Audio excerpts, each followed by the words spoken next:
TET 2026 का exam होने जा रहा है जो जनवरी 2026 में है।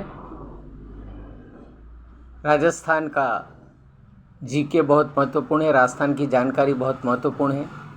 उनमें से एक है पंचायती राज सिस्टम, जिसका उद्घाटन 2 अक्टूबर 1959 को तत्कालीन प्रधानमंत्री पंडित जवाहरलाल नेहरू ने नागौर में किया था। इसलिए राजस्थान में पंचायती राज सिस्टम का बहुत महत्वपूर्ण है। राजस्थान पंचायती राज सिस्टम है क्या? 3 डायमेंशनल है। सरकार की व्यवस्था को विकेंद्रीकरण करना है, decentralisation of the government. Decentralisation का मतलब विकेंद्रीकरण, और विकेंद्रीकरण का मतलब है सत्ता की चाबी अंतिम व्यक्ति तक पहुंचनी चाहिए।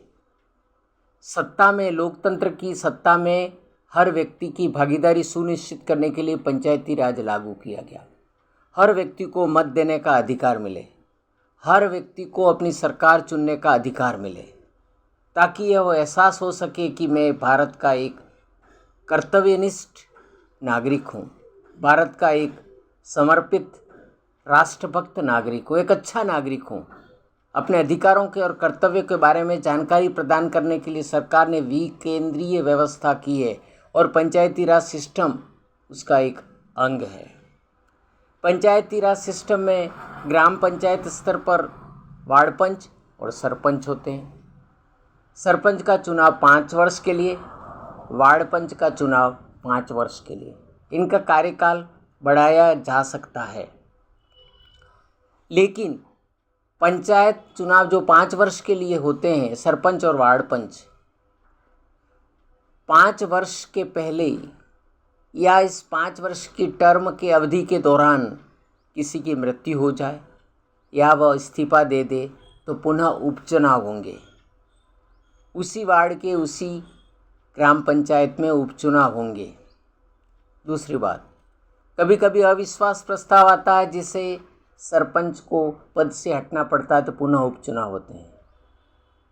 कभी कभी कोई आरोप लगते हैं, आर्थिक आरोप या दंडनीय आरोप या सज़ा मिलती है, तो उस समय भी सरपंच का पद जा सकता है, वार्ड पंच का पद जा सकता है। जो नॉर्म्स होते हैं, संतान के नॉर्म्स होते हैं, जैसे वार्ड पंच का चुनाव सरपंच के चुनाव के लिए या पंचायती सिस्टम के चुनाव के लिए 3 संतानों की आवश्यकता होने पर उसे चुनाव लड़ने नहीं दिया जाता है। शर्त यह है कि 2002 के पहले कितनी भी संतानें हों, लेकिन 2002 के बाद तीसरी संतान नहीं होनी चाहिए। ये शर्त है पंचायती राज सिस्टम में। अगर पहले से एक संतान है और 2002 के बाद ट्विन यानी जुड़वा बच्चा जन्म लेते हैं तो उन्हें एक ही यूनिट माना जाएगा, 3 बच्चे नहीं माने जाएंगे। जो शर्तें हैं वो सब पूर्ण होनी चाहिए। सरकारी पद पर नहीं होना चाहिए, सेवा के पद पर, लाभ के पद पर नहीं होना चाहिए, दिवालियापन नहीं होना चाहिए। उसकी उम्र वार्ड पंच के लिए 18 साल होनी चाहिए। सरपंच के चुनाव के लिए व्यक्ति की उम्र 21 वर्ष होनी चाहिए जो सरपंच बन सकता है। 21 वर्ष से कम का उम्र का व्यक्ति सरपंच नहीं बन सकता, वह चुनाव के लिए पात्र नहीं है। अब चुनाव में भी कैटेगरी वाइज सरपंच के चुनाव का निर्धारण होता है। जैसे टीएसपी क्षेत्र में जितने सरपंच चुने जाएंगे वो जाति के आधार पर एसटी बाहुल्य होने के कारण एसटी का सरपंच बनेगा।